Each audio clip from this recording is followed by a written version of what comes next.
It's a hurry up episode as we get into the huge battles that we're expecting on the Denver Broncos depth chart. Let's get all saddled up, ready to ride right about now.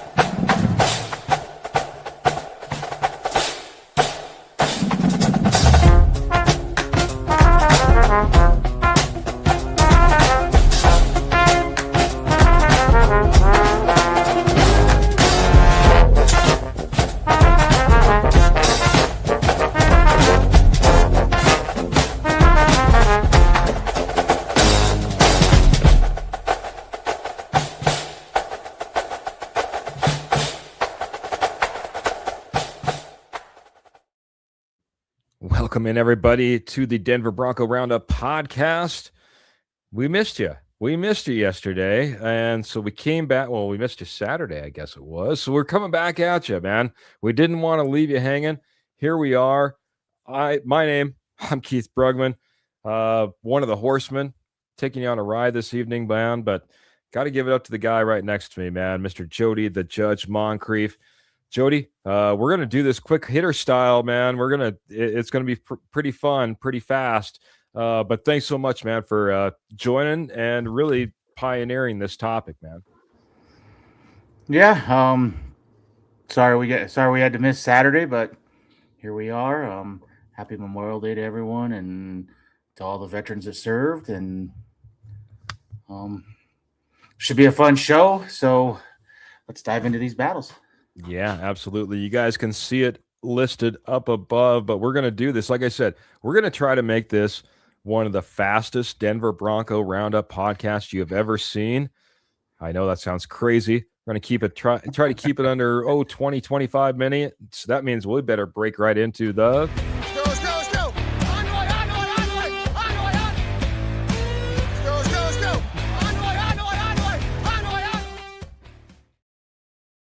Jody, it's hurry up time, man. And like I said, you brought this topic to the table. And the first one that we're going to get to, man, major, huge battles that we think they're going to be happening on the Denver Broncos depth chart. Let's kick it right off, man. Let's talk about the cornerbacks here. A lot of questions here, I guess. I don't know how you want to jump into this, but I'm going to let you take the mic, my friend. I think this is the most interesting battle on this team. You got a first rounder in Jahdae Barron, who played like 18% of the snaps last year. They've got to find a way to get him on the field, or it's a wasted pick, in my opinion. And then you got Riley Moss, who, minus the bad PI calls and stuff, I mean, I thought he had a pretty good season last year. He did get handsy at times, but I mean, he also got profiled and just got some horrible calls. And then, in my opinion, you got the best slot cornerback in football in Jaquan McMillan. He made incredible plays last year. Probably saved you the Buffalo game if he doesn't pick that ball off. Mm-hmm. So this is the most interesting one for me. I guess telling will be where they want to play Jahdae Barron, where he starts in camp, because both McMillan and Moss are due for contracts this upcoming season, and if Nix gets paid big, you're not going to be able to pay both. So, to me, this is the most interesting of them all. You know, the thing that I'm going to hit this, like I said, we're going to go quick hitter style. We're not going to spend a whole lot of time, but we will spend time on each position group. If you have any thoughts or questions around Jaquan McMillan, Riley Moss, Jahdae Barron, how that cornerback room is going to really shake out behind PS2. Get them in here now. I don't think, though, Jody, that the Denver Broncos could care less. They could care less who's the number one guy coming out of training camp. I think they know they got three good ones. Riley Moss, there's been speculation from, since the season ended last year about people maybe moving on from him. Jaquan McMillan was not expected to be there last year. It was supposed to be Jahdae Barron. I really don't think the Denver Broncos care who excels to that number CB2 and CB3 position, they're in a fantastic spot, and it'll only allow them to maybe, have some flexibility moving forward. But I think if it's Jahdae Barron who ends up being CB2, so be it. I think the Denver Broncos are happy. I will add one thing. I think they would prefer Johnny Barron to win one of these spots just because you got 4 more years you got 3 more, and then you can get the 5th-year option with him being a first rounder. So that gives you 4 more years on his rookie deal, where one of these guys, or they're going to have to get paid. So just for that reason alone, I think they would prefer Jade. But like you said, I don't think in the end, if Jade's the one playing like garbage, he'll be cornerback number 3, 4, or 5. Yeah, exactly right. Exactly right. Nice to have the depth, but this is going to be a battle that we're going to be watching. It might be shooken up compared to what we saw last year. And quite honestly, I wouldn't be surprised if the Denver Broncos want to kind of see that. Like you said, Jahdae Barron needs to hit the field. He needs to start getting some snaps. You need to start seeing him excel for the draft pick that you got. Want to say a couple shout outs. Ernie Mays was in here early, put his comment up on the screen. Keith Stober in here early, coming in here and talking with us. Mr. Patrick Wiltsey coming in here saying aloha, boys, as well. Good to see you, Patrick. And Mr. Big E Bronco going through some health stuff. He wants everyone to keep our thoughts, your thoughts, with him and his family as he moves forward. Has some a cancer diagnosis. We certainly will keep you in our thoughts, Big E Bronco. God bless you, and go Broncos.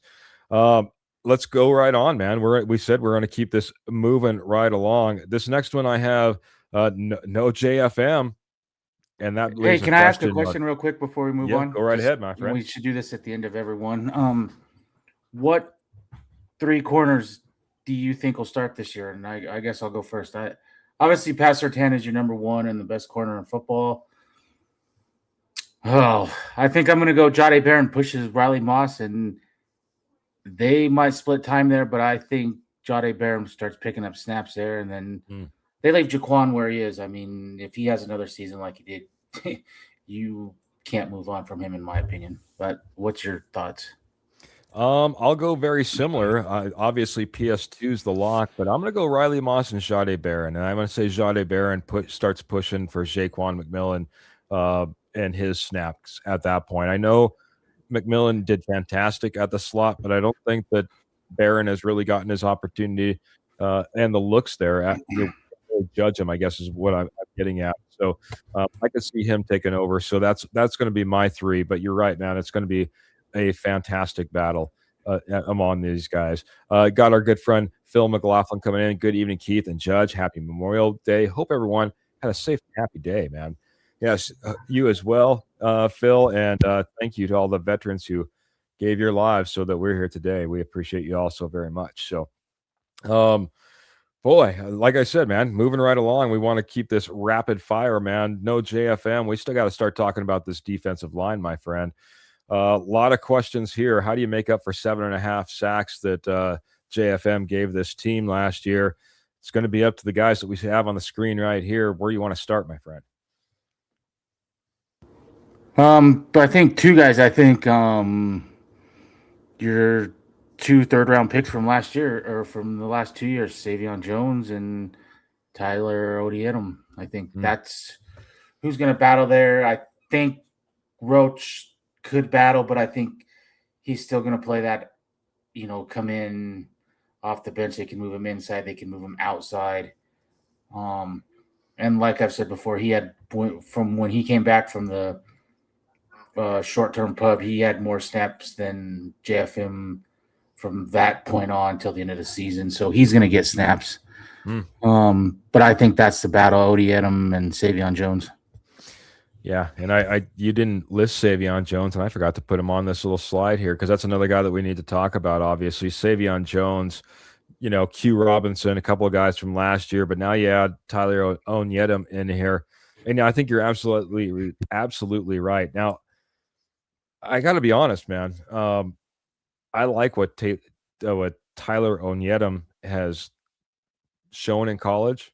I like the way he's walking into this locker room right now, It'll be interesting to see what kind of fire he puts into this room. Yeah, I agree. And like I've said, if you have to take a step back in the sack department a little bit to take a step forward in the run department, I will take that all day. Because that probably was the one weakness on this defense is there were some running backs, Josh Jacobs, James Cook, Jonathan Taylor, that kind of gashed Denver this year. So if he can make up for that, I will take the lack in sack production. Mm-hmm. Paul thinking that Savion steps up this year. Tyler O will have to do a red shirt just like Savion did last year. Yeah, it'll be interesting though, man. We've also seen some of those rookies that have pushed and pushed quickly. I think this team is kind of searching, like you said, Jody, for someone up there in the middle that can handle, uh, the run game specifically and can make us formidable in the one place that we tend not to be formidable when it comes to this defense. What do you think about the other guys though on the screen, the Malcolm Roaches and the Wazariques and the like? How do they all fit into this puzzle? I think Roach and Wazarique, you leave them in that rotational role because they're both big guys. They can play inside and outside. You don't want to pin them down as a starter at one position and kind of force them there. So I think they'll leave them right there. And then that's the battle for me, Savion Jones and Odie Edom. Mm-hmm. And I'll agree. I think, I guess Savion Jones probably has a leg up or hand up just because he's been in the system for a year. Now, I will say, I hope Tyler Odie Edom, I hope they don't redshirt him like they did Savion Jones. I hope he at least dresses and finds himself in that rotation to get meaningful snaps and not basically waste a whole year. I agree. I mean, I think it's one of these positions where, like I said, I think that we've been searching for that answer in order to plug up the middle, be strong against the run game. You look at the other positions in the position groups among this defense. We just got done talking about cornerbacks. We're strong. We need to find that strength in the interior. If you have the right guy, there's no reason to redshirt him. I'm high on, well, a lot higher on Tyler Onyedem than I was when we drafted him. And now that I've gotten the time to go back there and look at the tape, like what he's putting out there, it'll be interesting to see another big, huge battle as far as the Denver Broncos depth chart as we head into training camp just around the corner, man. Glenn Ashley coming in, fellow horseman, by the way. JFM's experience will be missed and his versatility, the sacks we can make up with a mix of from the others, as a lot are created by double teams on Zach Allen and Jonathan Cooper and Nick Benito. Jones and Roach will be up there in sacks as well. Will up their sacks as well, is what he's saying. So, yeah, it is a balance. It is a balance, but I don't think that takes away from what we didn't see, even when we did have JFM, the whole 9 yards, looking for that piece in the middle. That will be the big thing. I think you're absolutely right, Glenn. I think we can make up for a lot of the other statistics with the guys that we have in the room. Who do you think wins this spot? I want it to go to Tyler Onyedem. I really, really think that's what we need to push for here, man. I give him the opportunity and let him lose out. Unless Savion Jones goes off the charts, I'm going with the rookie. I'm going to go the other way. I think Savion Jones, just if you want to say that they're even going in, I'm just going to say he's ahead just because he's got a year experience in this defense. If it goes the way you said, is it a busted pick that Savion Jones never could grab that spot? Yeah. It's going to happen. I mean, we want them all to be home runs, but we're going to have some misses in here. I think we've been pretty lucky with the Denver Broncos organization, their drafting, especially within the last 3 years. Let's wind it right back up, man. We're going from defensive line back over to now to the offensive side, man. And I think there's a big question that everybody has, man. Now, I got to be honest. when I started putting this little graphic here together, I really thought that you only listed 2 names, and quite honestly, I think we could almost have 2 names on here, but we got 3. We got the rookie Jonah Coleman, we have Tyler Bidet, we've got RJ Harvey. The question is we have an assumption that J.K. Dobbins is going to be that RB1, should be that RB1. So now what happens when it comes to RB2 and RB3? Because I think we have some big questions here when we look at these 3 individuals. Jody, get us started, man. You got RJ Harvey, who was your second round pick last year. He finished the season with 12 touchdowns. So, I mean, he's a touchdown machine, but he's got some work to do. He's got to work on patience, waiting for the hole to open up, running in the middle, not bouncing everything, and pass blocking. And that is where Tyler Bidet and Coleman are legs up on him, the pass blocking. If I was gonna, but I think he's gonna get all the chances, to be RB2 to start the season off, and then I think Tyler Bidet will start this. I don't know about start the season, but he'll start camp as probably RB3. Excuse me, but that won't last very long. Jonathan Coleman will push for that right away. I mean, he came out and said no rock. What he said, no blocked, or whatever he said. He was here to block for Bo Nix, and that was his number one job. And I mean, he's got a highlight tape going around of putting the Ohio State linebacker right on his back. So, and I've said he's J.K. Dobbins 2.0. So, when the first game of the season, I think as long as Dobbins stays healthy, Dobbins is your running back 1.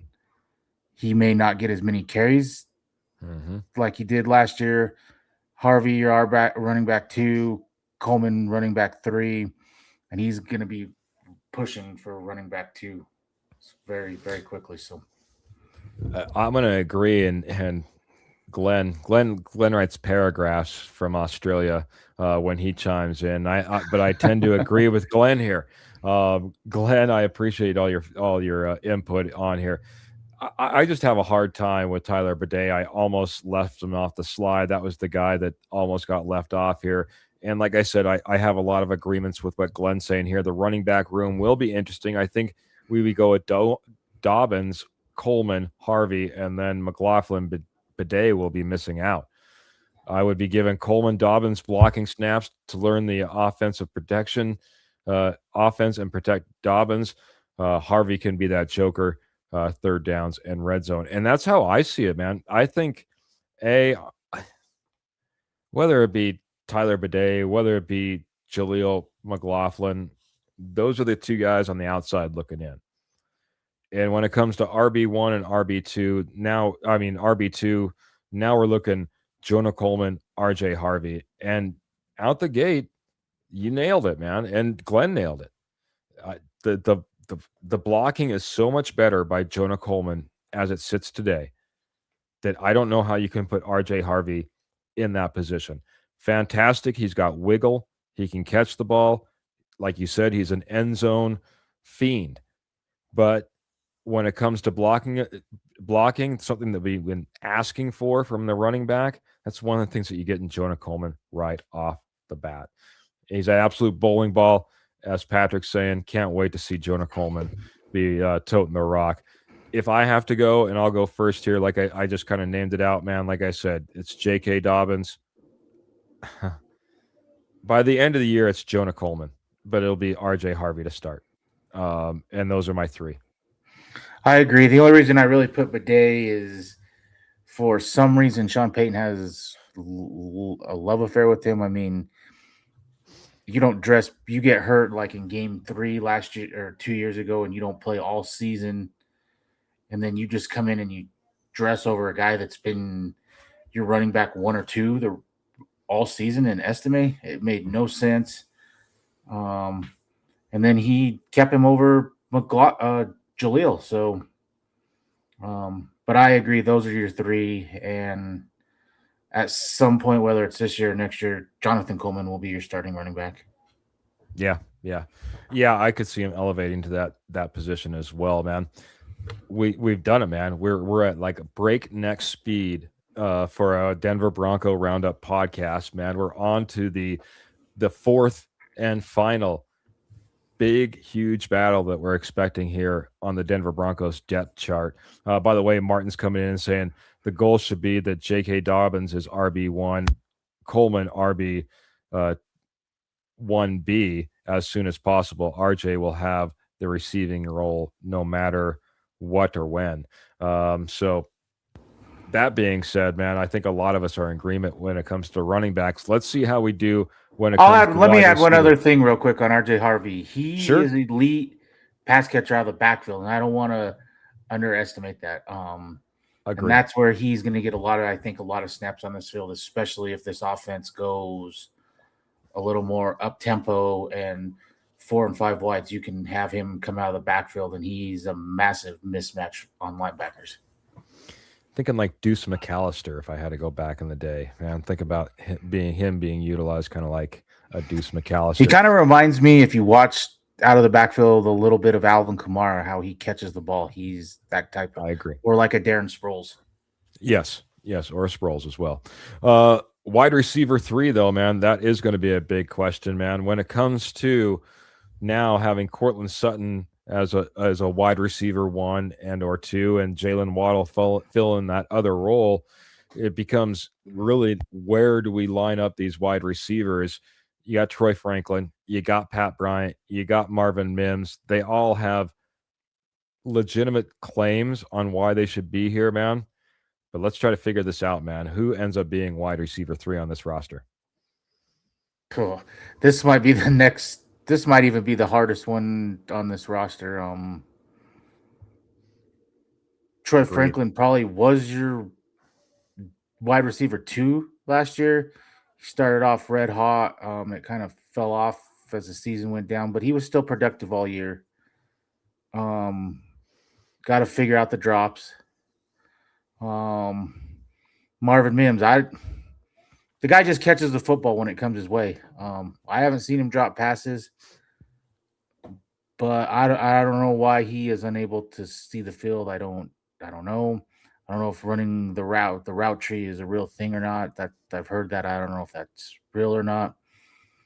And then Pat Bryant, he was coming on at the end of the season. I mean, he was getting balls. They got the first target of the game in Buffalo. So, like I've said before, I think you want Pat Bryant as your 3 and pushing for number 2 snaps only because next year I don't think you want to pay big time money to 2 wide receivers, and it makes it a lot easier if Pat Bryant has that type of season that you can move off of Sutton. And he can step into that number 2 role. But I don't know. You got 5 wide receivers, and I think they're all going to play. I would like to see Mims get just more snaps because the guy's fast and he just doesn't drop the ball. That is one thing. He doesn't drop the ball, and you can go to Buffalo game. Pat Bryant was out. Cortland Sutton didn't catch a pass till the 4th quarter. Franklin didn't even dress, and he was catching balls and catching important passes. So, if I had to guess to start the season, though, I still think they probably. I don't know. Probably Troy. I think I'll go Troy. And everything that I said, I'm going against, but I think still Troy Franklin probably gets a hair nod for that number 3. But I think it's going to be week to week. You're absolutely right, man. This is the one that when we were putting this whole show together, I was trying to figure this out, and I was pulling my hair out, trying to figure out where I go on this one. Going from, well, I'll just go through Marvin Mims. We need to figure out exactly who he is as a wide receiver. We know he's a fantastic returner, but as far as a prove it type of season, here's a guy that I think is kind of up against it, especially with the way this room is loaded up. Troy Do you like the Franklin's way Denver uses Marvin Mims? not necessarily, but I don't know all the intel behind it. Like you said, there's been speculation, and I haven't went back and watched all the tape, but that he doesn't have the full route tree. That's one of the reasons he's been a little bit held back. Either way, he needs to find a way to push to get on the field. You need to find a way to impress. You need to find a way to get more snaps. This is a guy that we invested heavily in, and it's a few drafts ago now. And I want more than just a special teamer out of him if he's going to be anything. Yeah, Sean Payton's first draft pick. Yeah, that's true. Good call out. Troy Franklin, kind of similar, man. He's been on a path of where we want to sit here and see the progression. I think he's almost there. And like you said, he was carrying this team at the wide receiver 2 role for a while last season. And then lastly, you got Pat Bryant. If it wasn't for an injury, I think Pat Bryant would have a lot bigger leg up in this competition. I'll be honest, man. It could be Pat Bryant. It could be Troy Franklin. It could be Marvin Mims. I want to go out on a limb, man, just because we've been in step with a lot of our thoughts here. I'm going to say that Marvin Mims doesn't, man. That Marvin Mims pushes here in training camp and he pulls in that wide receiver 3 spot, man. If it's going to happen, it needs to happen now. If it doesn't happen this year, you're thinking of him only as a special teamer or somebody that you're moving on from. So for me, let's go ahead and let's get it done. I'm going to go Marvin Mims as my wide receiver 3, but I'm not at all confident, regardless of who I would have picked here, man. Yeah, I'm the same way. I will say when you got these 3 guys along with Sutton and Jalen Waddle, that's a good luck to the defense trying to cover these 5 guys. I mean, Pat Bryant and Sutton are probably not the fastest, but you got Waddle, Mims, and Franklin, massive speed, and then you got big guys that can go up in 50-50 balls. Good luck. Yeah. No, it is an absolutely stacked room, and Davis Webb, Sean Payton, they'll have at their disposal the ability to absolutely scare some teams if they want to by running receivers out there and tight ends out there that we have at our disposal. It'll be really interesting, regardless of who earns that role, because I think we all know it's going to be somewhat rotational. We're going to see guys come in, guys go in for some games, not be in there for other games. We've certainly seen it in the past. But man, what a dynamic room. But this will be a huge, huge battle, I think, for this Denver Broncos team when it comes to the depth chart. Graham's coming in here and saying Pat Bryant will have a better season in 2026. Injuries have been crushing for him.